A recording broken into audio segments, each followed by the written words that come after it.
queens and kings, welcome back to Black Ink. Oh my god, I am so excited about this episode because I finally have a guest. I actually have the author with me, about to chat to me about her book. So I'm really excited guys. I have Lebohang Masango with me. Hi. Hey, Simon. How are you? I'm good, thanks. How are you doing? I'm good. I'm so glad you made it. So I just wanted to literally just chat about everything that's Mpumi's Magic Beats, how it came about, your love for literature, how long you've been in the game, and all of that. So I know you have a lot of accolades to yourself. You're a poet, feminist activist, you're working with UNICEF, you are an author. What else am I leaving out? Well, I'm an academic. Yes, you are. Yes, which is the main thing that I really enjoy. I just got my master's in anthropology. Congratulations! Are you going all the way? All the way, yeah. All the way. Finish it at a go. Okay. Yeah. So how did you fall in love with literature? How did you fall in love with academics, which I take literature as the main focus, or writing? So I just grew up in a house full of books. And I grew up with a mother who really loved to read to me and really wanted to equip me to read to myself as early as possible. I really didn't grow up with, I was the first child and only child for a while, and I didn't have that many friends outside of the home space, and my mom was super protective. So I became quite at home with just being at home by myself, and that included lots of things which were like playing and so on, but a lot of the time I would read, and I really loved reading, and I really enjoyed the magic of books, the imagination work that went into the different books that I loved. And so as I grew up and did the different things that I did, I just found that I can write. I love writing, and I can write easily for adults. It's easy to write for adults because I'm an adult, okay. But it's not so easy to write for children. But I did want to challenge myself, and so that's how I decided to venture into this space. And can you still remember the first book you read, or the first book that was your favorite book in childhood days? There's a series of books actually. It's a very big box set called Hulley Flies High by Felicia Law, and it's just one of these books where each book was themed. So there was one theme was colors, the other one was places, the other one was animals, and it's just basically following the narrative of the scarecrow Hulley with his three friends, Seagull, Crow, and forgot the other character, and they basically just fly around the world, and they go to India, they go to different jungles in Africa. And it also, I suppose, my love for anthropology came from there as well, because it's giving you different elements of culture and how different cultures work around the world, like a small understanding for a 4-year-old in terms of an introduction to those things. So that was my first book, and it had a cute little set of cassettes as well, and my mom bought me a little boombox. Cassettes, right? Yeah, what a throwback. Yeah, so my mom had a little boombox, and I had this cassettes, and before I could even read, I would I'd know which page it was on because they described the page, and that also facilitated my ability to read. So yeah. And which one do you prefer? Do you prefer listening to it, or do you prefer reading the actual always hard reading? copy? Yeah, always reading. Yeah. Always reading. So you mentioned that you find it easy writing for adults, of course, because you are one. So then why did you tap into the children's side of writing? So I think writing for children is much harder. And I think it's much harder because, especially in the time we're living in, because children could be doing anything. So if they're choosing to read, I think that's quite special because they could be, playing outside, but they also could be on their tablets. They could be watching television. They could be doing a range of things, digitally mediated things that aren't reading books. Yeah. So I think it's perhaps more challenging to reach children in this age, in this time that we're living in, but also it's a challenge because we haven't been children in a long time, and we haven't seen the world through the eyes of children in a very long time. So that's the challenge, to try and write something that is beautiful, that is captivating, that is magical, and even though I have particular political inclinations, to not overburden my children's work with political inclinations. Because I really, even though at first glance it definitely is a book for Black children at first glance, but at the same time I wanted to connect with all children because Black subjectivity is one that can be understood universally. Do you think we have enough literature that talks to brown kids, black kids? So interestingly, in South Africa, I think you can never have enough books, right? You can never have enough books about Black people, because our experience is so vast and wide, and there'll never be books to sufficiently cover those things. So I think you can never have enough, firstly. And secondly, something that's very interesting in South Africa is that, how do I phrase this? You have a lot of publishing houses which have always done children's books, but then they will perhaps have authors of other racial backgrounds doing books that are perhaps that seem geared for like Black kids, but then you can see that there's something missing. Colonial gaze, no, but there's a particular gaze, in the books that is a bit offish. But other than that, I think we are doing so much better in South Africa, and the wonderful thing about self-publishing and digital printing is that it's allowing more people to access the space as well. So I think we can never have enough books, and I'm excited that more young people are actually writing for kids. I think and you have two aunts, correct? So it's Mpumi's Magic Beads and the Great Cake Contest. Yeah. So how did that come about? So the Great Cake Contest is actually an initiative that was is a book that was through this initiative called Book Dash, which is an initiative that I really love. It's this basically an NPO based in Cape Town, and what they do is they get in a day, you basically make a book in a day. So they get a bunch of illustrators, designers, authors, editors, put us all in a room, and like for 12 hours we make a book. Cramming. Yeah. Oh, nice. And they time everything so beautifully, and it's just such an exciting thing to do. But that came from that.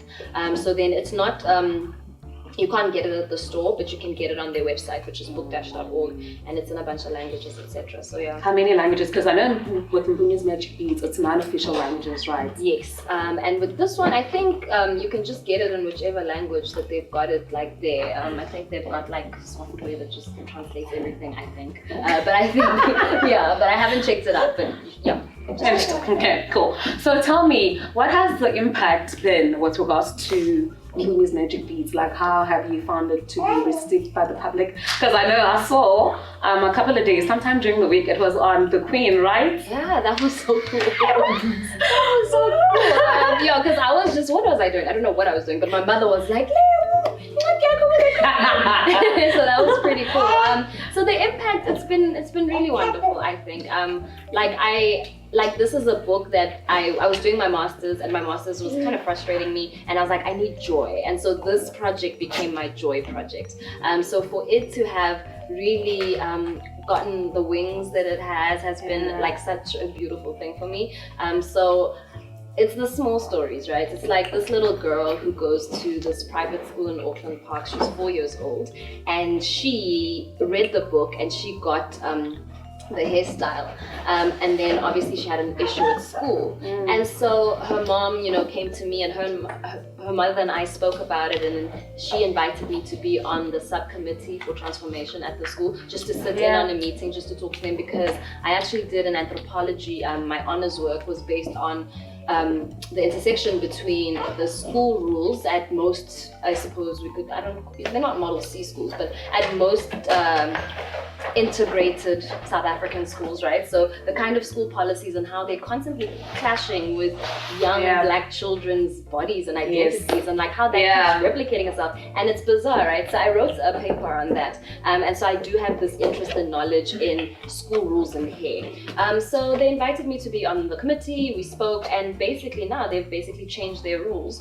to include having braids and beads for little girls, and it's like, why not? Which should have never been an issue in the first place. If this is a hairstyle that makes children feel confident, that they love, that they look in the mirror, that represents them well. Exactly, and they feel so excited. Like, why take that away from them? So I don't understand that, but so that is a story that has, and the impact of the book, that's a story that particularly has touched me. And there's countless others as well, but for every person who has the book, I'm just always grateful that you would allow me to occupy space in your child's life in that way, because I really do have the best of intentions, so I really do find it touching. Oh my God. Yeah.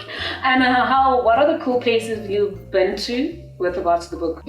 So done some cool things. So I was in Cape Town, and that was like cool for me because they have the Oxford Foundation has got this very beautiful, in Zonnebloem, we've got this beautiful school, this gorgeous children's library. So I had an opportunity to read there, and that made me happy because it's such a beautiful space for children. And also, whenever I'm with like-minded people who love children's literature as much as I do, always special. I've read the book at Nyrox, which was wonderful as well. There's a bunch of places that aren't coming up now, but really any time that I'm in the presence of families and people who see the importance of having literature that represents them and their children, whenever I'm with those people, it's a good time, it's a good thing. And also with our current stats, when it comes to literacy, how does Mpumi's Magic Beds work towards that? Are you, with eliminating how, and I know that you do read often at libraries, exclusive books and a lot of that.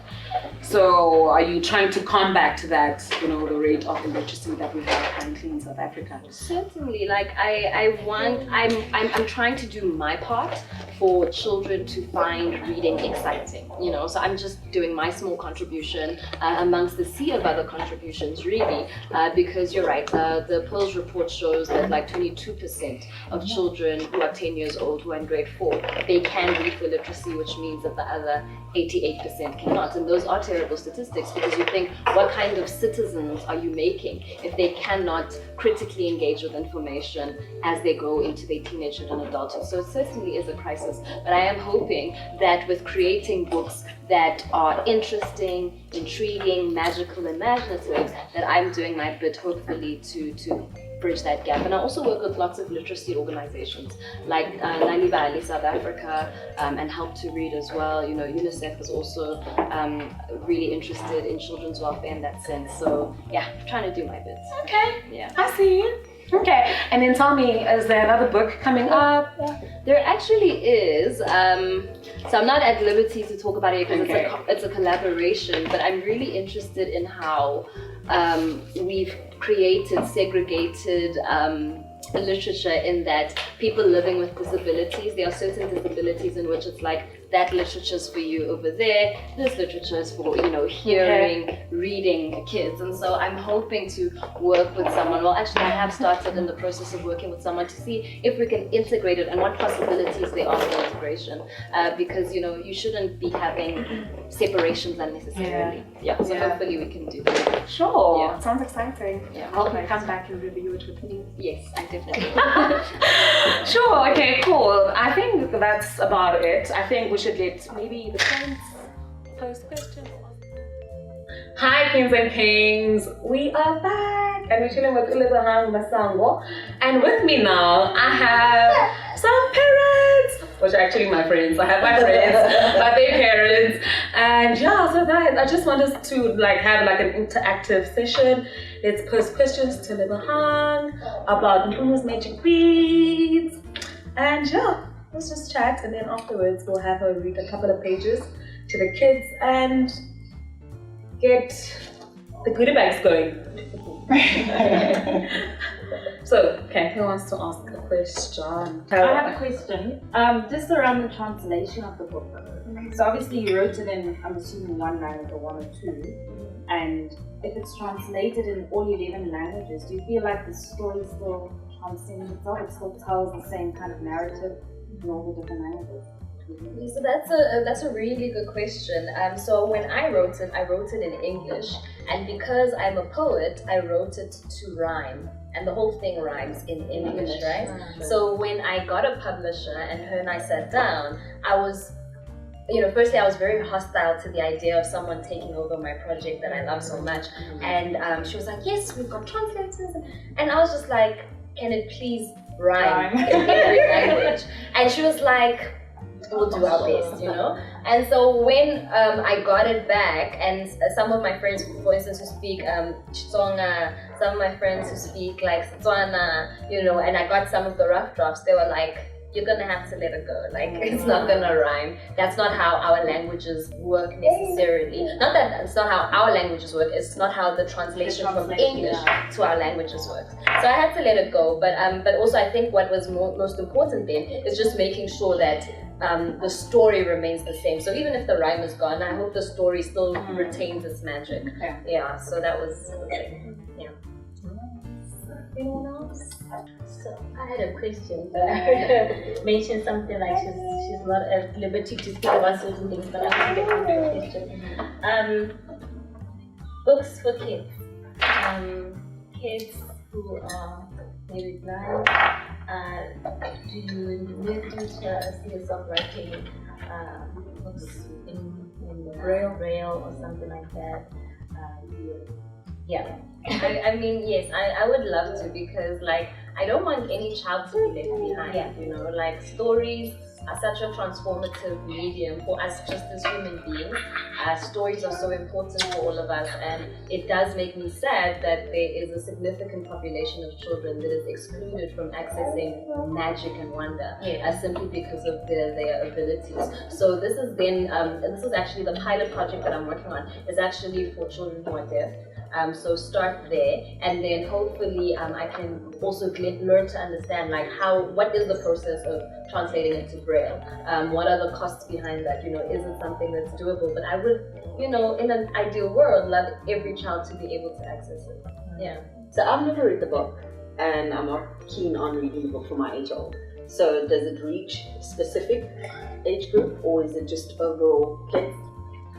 So I think that the book is for 5 to 10. You know, someone has said it's 4 to 12. And then as I learn more about literature and the world of reading, I learned that it's very hard to decide what's for what age group. Like, you can definitely say and aim for that, but obviously people can read over and under their age group, over and under you know, what their ability supposedly is, all the time. So I do think, try it on your 8-year-old. Your 8-year-old might really love it. I think she might. I think she might. Yeah, but it's so that was something, an interesting learning point for me about like how do you set, you know, what age is what, like, you know what I mean? Yeah. So that was something that I'm still grappling with, actually. Yeah. Cool. Question. So Mpumi's Magic Beads is actually the first book I bought for Stella. Wow. She's 14 months old, and you just said that it's for 4 to, did you say 12? 5 to 10 to 12. Yeah. So I wanted to ask then, would you be willing to write for kids younger? Because I really do love your work, and it really relates to African kids.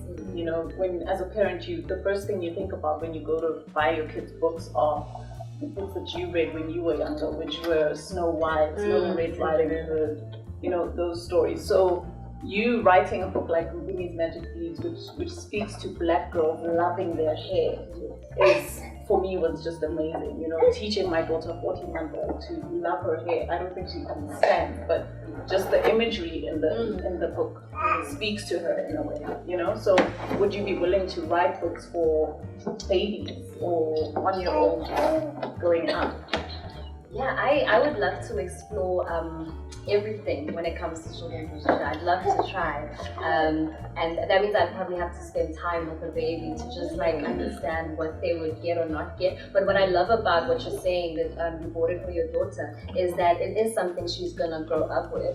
And the wonderful thing about books, you know, is that that's how you bond with your children. You spending time with her, reading it to her, her seeing it, there's a positive affirmations and positive reinforcements that are happening with that. And that's why I go back to saying, I don't know how do you determine what age is for who, because, you know, at the end of the day, you're reading with her and one day she'll read it herself. So yeah, I would love to explore all kinds of things to do with children's writing. So I probably will one day, yeah. What's in it for our little boys? Little black boys. So the thing is that with that, right, is that I do want to try writing for little boys, but then when I grew up, I only read books with boys in them, right? And when I reflect back, I'm just like, okay, that didn't compromise me in any way. So I do think that everyone can read anything, and I'm hoping that I'm hoping little white kids are reading the book really, because the thing is that we can all, like, imagination is imagination. Sure. So I think we can all access everything about everybody all of the time, because I just, because of being a little black girl, you know, long time ago, it's just best thing I can access. But I would love to do the imagination work of, for boys as well. So I probably will soon. In fact, Great Cake Contest is about a little boy. Oh my God, he's a little boy who bakes. I can't believe I forgot. So he's a little boy, and he bakes this delicious cake, and it's all about cake, the book, and a little boy who loves cake. So I'm still working on my ability to that. I don't know, this could be a very stupid question, but tell us about the journey of writing a book about children when I assume you don't have any yourself. How does that look like? So it looks like. So what I know for a fact about a lot of books for children is that a lot of books for children, for black children actually, they love to set them in villages. They love to set them in villages, and if it's not villages, then it's animals that talk, right? That is important. But I'm like, where are the books for babies growing up in the city? Because I needed to craft a story that tells black children you belong to the city. The city is your home, and you don't have to go. Home is not there. Home is here. So that was like one of the starting points. And also when I was in high school, we used to go down to Jarson Street in Braamfontein, and there's actually a pizza shop there, and then above it there was a school. So I just spent a lot of time imagining, what it's like to be in a school in the CBD, because a lot of children are in school in the CBD. And I'm like, you know what, but more than that, I also want to imagine the Joburg city space as a space that is child-friendly, as a space that is not always like grimy and dangerous and that you have to warn your children against, because there are children who are having childhoods, having lives in the city space. So I wanted to just do that kind of work for a little bit. So that's what that was about. And the process was like, it was fun because I'm like, okay, I'm a poet and I wanted to rhyme. So, how am I going to make it rhyme? And so I wrote it. It sounds like a song actually when you get into it, especially the English version. And for me, that contributes to the fun and the magic. Hi, Queens and Kings. It's story time. We have the first exclusive reading with Lebohang Masango on Black Ink. How cool is that? So Lebohang, you can do your thing now. We're ready for you. Mpumi's Magic Beads. In Joburg City, all dull and grey, 3 friends are bored at school. It's break time and they would like to play, but there's no field, no grass or pool. Their classes are in a big concrete building full of offices above and shops below, on a busy street full of people and cars, so they have no other place to go. Mpumi sighs and twirls her black braids. Tshiamo says, "Those beads look so pretty." "Thank you," she replies, and she spins around. I was flattered by Tshepo, my favorite auntie. They admire each other's beautiful hair. Tshiamo's afro and Asante's plaits are lovely. They smile some more, but they remember that they're bored. And they fly up above the clouds, up above the city.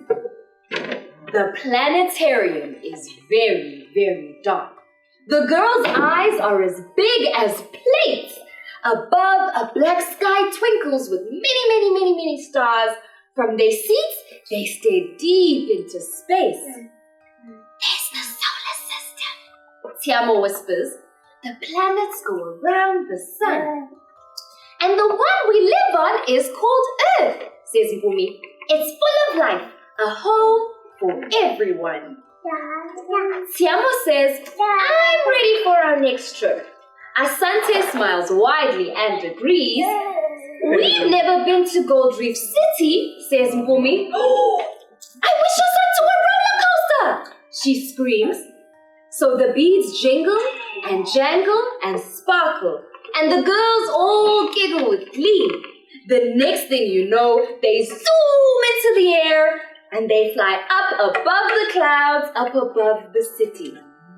In little red cars, safely buckled in, the girls hold tight to their roller coaster ride. They laugh and scream, "Ooh, we feel so dizzy," as they whiz and whoosh and whiz and whoosh and dip and dive. From the fantastic view, they can see their school. Mpumi yells, "We're almost out of time!" The roller coaster makes its final swoop as the girls' hearts beat faster than ever. Eventually, it comes to a slow stop, and they hop off of the ride together. Gold Reef City is fun, pants Asante, but I don't want to get into trouble. Let's leave. They get ready to go, then they hear a girl shout, "Mommy, her hair looks like worms covered in beads." With tears in her eyes, Mpumi asks her friends, why would someone say something so mean? Asante and Tshiamo feel sad now too.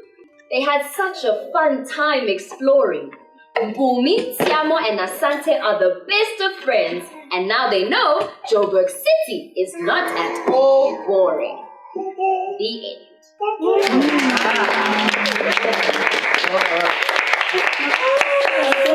Wow. Goodie bag time!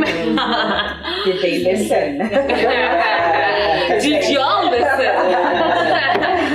So I think how we should do it is that, of course, some are not going to be able to answer. So if you listened, or if you think you know the answer, then of course you can win it on day before. Okay. Right? Sure. Kids though. Okay, I'll go first. Okay. My first question is, in how many official languages can you get Mpumi's magic beads? Okay, Tulu? 11. All 11 official languages. No? 9.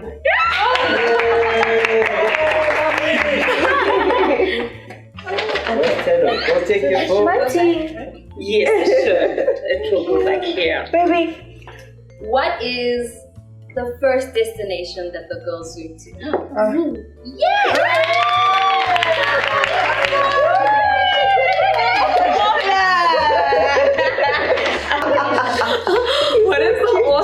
What is the name of the author of Mpumi's magic beads? Out of place, Jordan. Mommy, answer for you. Oh, Lebohang. That's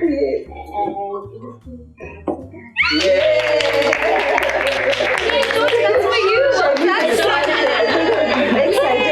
Okay. What are the names of Mpumi's friends?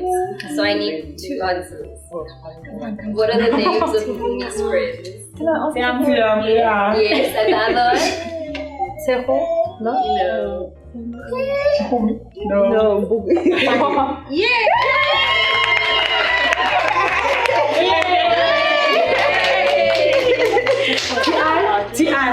And that's it. Thank you so much, guys, for coming. Thank you so much, Lebohang, for agreeing to come to Black Ink. Guys, that's the end. Oh wow. Okay, so guys, please do not forget to subscribe to my channel if you'd like to see more of this awesome content.